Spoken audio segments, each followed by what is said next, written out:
Hello again. Alright. So I've been wanting to have a discussion about this for a little bit. This is not really a political... Well, it's not really a side. It could be considered political, but... This is one of those things that... student loans is a thing that my wife and I paid off $60,000 worth of student loan debts within 3 years of graduating. How did we do it? We literally got a cheap apartment. We didn't go out to eat. We didn't go to movie theaters for anything. We literally didn't go to movie theaters for 3 years. I made food at home. We did everything we could to save every dollar. Every extra piece of change we had went into that.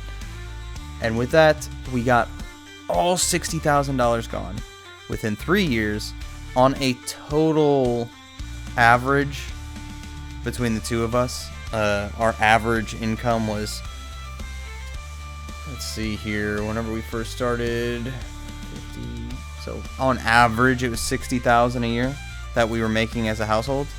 So within 3 years, we were able to pay off debt equivalent to how much we made on average. I'm a strong believer in if you've taken on debt, you should pay your debt. But I also am a person who understands when predatory practices are done and that it is unacceptable. So with that, before we start reading about Trump kicking off his major overhaul of student loan repayment, I want to say what my personal opinion, how I would fix this would be.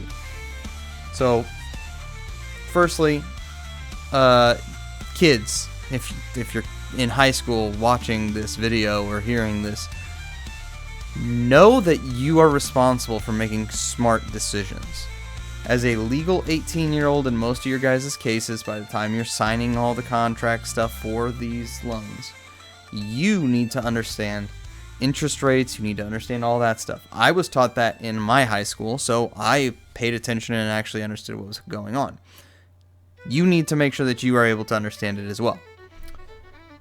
How I would fix this situation. You're not getting student loans just forgiven. No, absolutely not. Forget that. I paid for 3 years. We did nothing fun so that we could actually pay off our loans and get ahead. We were smart. We cut our joy for several years. Whenever we were first married, we weren't going out and doing stuff. We were busting our hump and paying off our loans. Yes, I understand that cost of living is up now, but while you wouldn't be able to do it in 3 years, I feel like you could definitely do it. I know several people who have just a couple thousand left, but they're like, no, I'm going to wait and see if... At the time that they were talking to me, it was before Trump took office, so they were like, I'm going to wait and see if Biden can forgive it before Trump comes in. And I was just like, that's disgusting. I know you've spent more money on other things than your student loans remaining balances. And by other things, I mean things that were completely unnecessary. So, that's not the way that I live. If I borrow money from someone, I'm on the hook for paying that back, and I need to do it right. Oh, come on. I'm apparently gonna have to get whatchamacallit for YouTube at some point, because my background music got interrupted by an ad. Anyways, so my thought is this, and I think it's pretty fair to everyone. Outstanding loans right now, your total debt that you must pay back to the credit companies is 150% of what you borrowed. So if you borrowed $100,000, you're maxed out at $150,000. It cannot gather and accrue more debt than that, as long as you are paying it still. So you can't just stop paying it and be like, the debt's never going to go up. It will be permitted to go up past that if you stop paying for longer than a year. You know? That's my opinion on that part. So, if you have a debt total that is above that amount, above 150% of what you borrowed, all the money above that amount will just be wiped off the books. They don't get it from the government. They don't get it from you. That's excessive and should be marked as absolute predatory funds, you know. So that's going to help the people that are currently in debt and having trouble. Now, that percentage could change. Maybe it's 130% instead of 150%. But the point is, you actually cap those off and say, no. You're not going to get 400% of the debt that you initially lent. You know? That's my personal opinion. 2, all future loans will not have federal guarantees. Nope, no more federal guarantees. You, as a banking institution, are taking on the risk yourself. The taxpayers and the American citizens are not on the hook for you saying, oh, you want women's studies degree? Yeah. Oh, it's going to cost $200,000 a year? I know that there's probably not, I don't actually know what Ivy League schools cost, but they're probably not $200,000. They're probably like $100,000 a year, something like that. But the point is, that loan institution is now on the hook for that. Meaning, you as a student that wants to go to school, you will have to show that you are interested in studying a specific topic that actually pays money. The loan is going to be given to you if you're going into a major that no one has a job opening for or pays like garbage, because that bank isn't going to get their money back. Period. The end. So they will not give loans for garbage degrees anymore. It will be only the good ones. Sciences, medicine, engineering, electronics, things like that actually have a marketable functionality will be what you actually get loans for. So that is going to help everyone that actually goes through the system in another way. Because now, if you're going through the system, you're either going to have enough money to pay the whole thing yourself ahead of time, or you are now going to be getting a degree in a job that actually has marketability, thus allowing you to, 1, be successful enough to make enough money to buy a house, to pay off your loans, to do all the stuff that you need to do, and then 2, like I said, it's going to actually, or I guess not like I said, what I'm saying now is it's actually going to reduce the cost of college, because the reason college is so expensive right now is that since your loan is guaranteed by the federal government, it's basically free money for the colleges. The banks don't care what your degree is because it's guaranteed. Thus, they will give you money for anything in any amount because it's guaranteed. So you go and you do a bunch of garbage degrees at the college. Now the college has to, now they can increase the cost of attending their college because the banks will just keep loaning no matter how much they charge. That's why it's so expensive now. That's why whenever our parents or our grandparents went to college, it was 1/5 the cost or less because they weren't guaranteed at the time. Those loans were loans that banks actually had to make the decisions on, is this a smart decision? Is this a smart investment? Now that's also going to have a side effect that I like in the fact that the studies that are not valuable, women's studies, DEI/bridge, things like that, will actually just evaporate away because of the fact that those degrees are not marketable. Thus, they will not get any students, and thus the schools will just completely cut those professors. And those are the professors that spread the Marxist ideologies more than anyone. Thus, we will clean up the rot in the academia. At the same time, we will save students from having these debts. And at the same time, we will have so much more wonderful potential from the people coming out of college, because you will be getting those jobs that do pay. So Oh, and then I would probably make a actual cap on how much they can charge interest to time and a half the federal interest rate. So if right now loan interest rates at the federal level are 6 point, we'll say 6% right now, just for easy math. The most that they can charge you for your college student loan is 9%. Actually put a cap on it that is limited by the current situation at the federal level.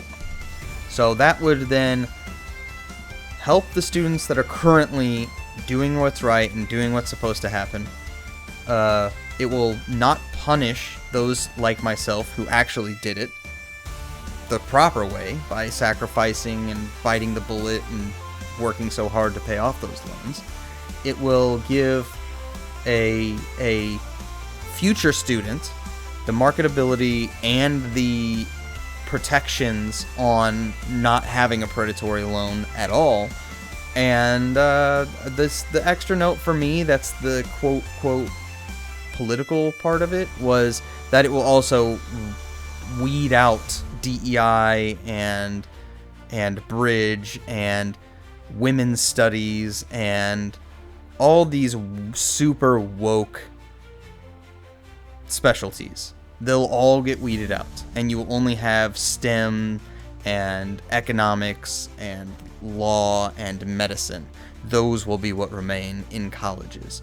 There will be obviously certain areas that do continue, but those are going to be different. Right, I'm just ending my little YouTube background noise. I'm just ending it. I'm not going back and forth. I'm done with that. So, with that, let's see what Trump's actual thing is. Let's read about this from Business Insider. Trump is kicking off his major overhaul of student loan repayment. We'll just go straight to the article. On Monday, President Trump's Department of Education is beginning negotiations with stakeholders on the president's plans to change student loan repayment options and place new caps on borrowing. Good. The changes stem from Trump's big, beautiful spending law. They're required to undergo the negotiated rulemaking process. AKA, as a part of it, they were required to actually go through a back and forth, which includes stakeholder feedback and periods of public comment. Stakeholder feedback being the people that are doing the debt stuff.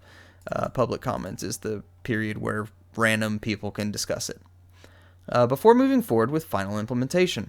It's typically a lengthy process, and the administration will have to move quickly to meet its previously defined goal of July of 2026 as the deadline to implement many of the changes. A draft version of the negotiations agenda said that the topics will center on new loan limits, income-driven repayment plans, and changes to deferment and forbearance periods. Here's what the Department of Education plans to roll out. Here's how the Department of Education plans to roll out its student loan repayment changes. New student loan repayment plans. A key topic at the negotiation session is Trump's plan to eliminate existing income-driven repayment plans and replace them with two new plans to be implemented next summer. The first plan is a standard repayment. According to the department's proposed text, this plan would set a borrower's monthly payment based on the amount of their direct federal loans and the interest rates. The second plan is a new repayment assistance plan, which sets borrowers' monthly payments at 1% to 10% of their discretionary income based on their income levels, with a $10 minimum payment. The plan waives unpaid interest and allows for forgiveness of remaining balances after 30 years. The department plans to implement these plans by July 1st, 2026.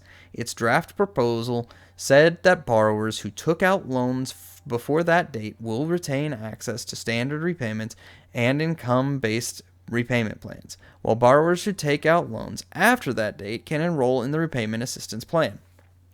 So, kind of. I still don't like the idea that you can do a $10 minimum payment for 30 years. Let me open up my calculator. Let me do this real quick. Calculator. So $10 times 365 days we're doing months. What am I doing? 12 months times 30 years. So basically, under that, you could get off with all the rest of your loans being repaid with only $3,500 actually being repaid. I think that it's... See, this is what my thing is. My proposal is fair to all parties. The people who loaned you the money are getting their money back. They're always getting their money back. The government isn't on the hook, and the taxpayer's not on the hook for the debt. The students are not getting something that is so predatory that they will never pay it off. All parties are getting something in my idea. So with that, we'll continue reading. New caps on borrowing. The department is proposing to eliminate the Grad Plus loan program on or after July 1st, 2026. This program allows graduate and professional students to borrow up to the full cost of attendance for their programs. The changes would result in a cap on borrowing for graduate students at $20,500 a year and $100,000 over a lifetime, and for professional students at $50,000 a year and $200,000 over a lifetime. So he's limiting the amount that is assured by the government from the sounds of it. That's the goal with this limitation is, hey, you're only getting $20,000 a year for these upper areas. So stop charging these graduate students $50,000 a year for their stuff. The department's draft proposal also suggests refining definitions for graduate and professional students. It's said that a professional degree is for crying out loud eyes, one that shows a level of professional skill beyond that normally required for a bachelor's degree. It cites pharmacy, dentistry, and veterinary medicine as examples of degrees that would meet the qualifications. While the list of examples is not exhaustive, degrees that not focused on medicine, like an education doctorate, were not referenced, suggesting that some professional degrees might not benefit from higher student loan borrowing caps. Good. You don't need a damn degree or a damn master's in education to teach kids. You're not teaching at a college level. I mean, unless you are teaching at a college level. If you're going to be a professor, then you can get those doctorates and stuff like that. But the amount of people that I see at high school, middle school, and elementary school level that have gone all the way up to a master's is disgusting. It's like you are now going to complain forever about not being paid enough as a teacher when you elected to spend an extra, we'll say 2 years. So that's somewhere between $30,000 and $60,000 minimum. Anyways, let's move on. Business Insider previously reported that many professional programs like law or medical school cost more than $200,000. With the new federal loan limits, some students might choose not to enroll or enter the private student loan market. Good. That's the idea. I want private student loans, because that is going to make it where you're doing a degree that actually makes sense. Changes to deferment and forbearance periods. The department is proposing to sunset deferments for economic hardships and periods of unemployment for direct federal loans disbursed after July 1st, 2027. It also wants to expand options for borrowers in default. Defaulted borrowers seeking to return to good standing can enter loan rehabilitation, in which they agree that with their loan holder to make 9 consecutive payments within 20 days of the due date over a period of 10 consecutive months. Once the loan is rehabilitated, the defaulted loan will be removed from the borrower's credit report. I'm not sure exactly how that comes into it with that. Trump is seeking to allow borrowers to rehabilitate their loans twice instead of once, beginning on or after July 1st, 2027. Okay, I see now. So, defaulted borrowers currently can do this rehabilitation and get stuff removed. He wants them to do it twice to get it removed. Okay. So, it's not what I would want, personally. I told you guys what I would want. It's not the worst.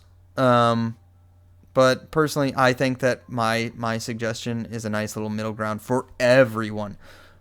Creditors get their money. Students get less debt because it will hit a cap and it will have all the stuff. I think that you should be sent to collections if you fail to pay for more than 2 years or whatever the case is. And then people like me that did stuff the right way are not going, oh, apparently I should have just slacked off. My sister-in-law, I love her to death, but she was making plenty of money to pay off her student loans. But because she was in a specific position that had a loan forgiveness situation, she got thousands and thousands of dollars repaid, even though she is a dual income, no kids household and could have easily paid off that loan. It's one of the spots that always irks me every time I think about it. But yeah, with that, it's just one of those cases that I personally think that it's not perfect. I think that there are predatory loans. I think it's unforgivable. But I also, myself, as an 18 to 21-year-old, understood how much those interest rates would hit me. And my wife and I, from day one, decided we are going to hit those loans as hard as we can. She was making dirt. She was making like maybe $20,000 a year whenever we first got married, and I came out of college and made $35,000. Like, it was not a lot of money. But we paid for our rent, we paid for our food, and we were repaying our debt as fast as we could.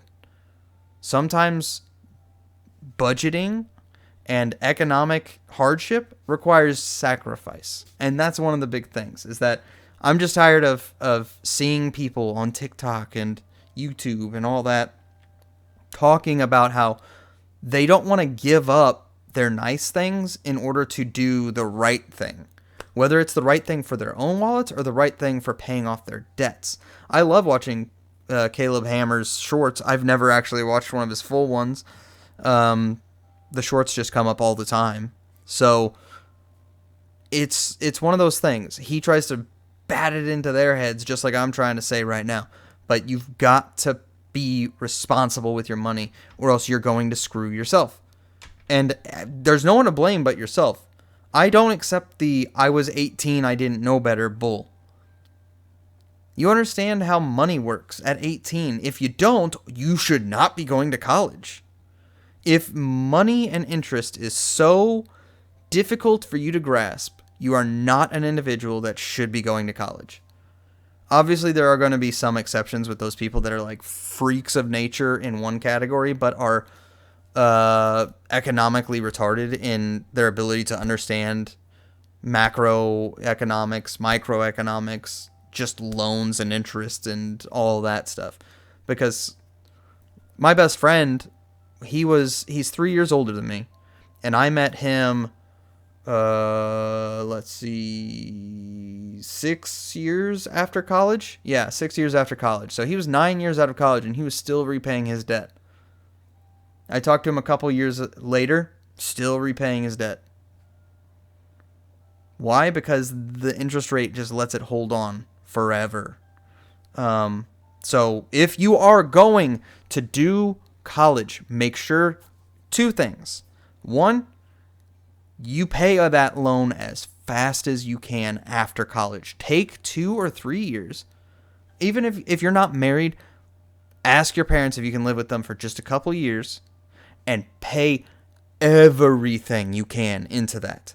Put some money into a savings account so that as soon as you're ready to go, you can go straight to an apartment, you can get a place to live, you can do all that. But while you're there, put all the money you can into paying your student loan debt off as much as possible. Minimum payment is, we'll say, $400 a month. Do $1,000 a month. Put everything you can into that. tell your parents, and actually do this for your parents. Help cook dinner, help do chores around the house, help with the yard. Do stuff that actually makes you know, like, helpful in the house so that you're not just a burden. Obviously, with my kids, whenever they finally go to school, if they choose to go to college, I'm going to tell them the same exact thing. If they choose to go to trade schools, I'm going to tell them, cool, that's also awesome. Work hard. You'll get to make your own business one day if you choose to. You'll be successful, I know it. But if you need to pay off loans, you have a bed here. Not a bed forever, but for a couple years while you pay your loans. So, you know, with that, I'm going to stop my rambling. Do what's right for the world. Don't always just do what's right for you. The world is a society, and we all live in this society. And how you act impacts other people. So with that, thank you guys. Leave a comment down below, like and subscribe. Share the video with friends if you want to share it with friends. But the key is, there's not a perfect answer from this, but I think it's trying to go in the right direction. I think my answer is the best answer. Personally, I'm a little biased, but honestly, I do think it's the best answer. So with that, I'll catch you all in the next video. And have a nice night. Bye.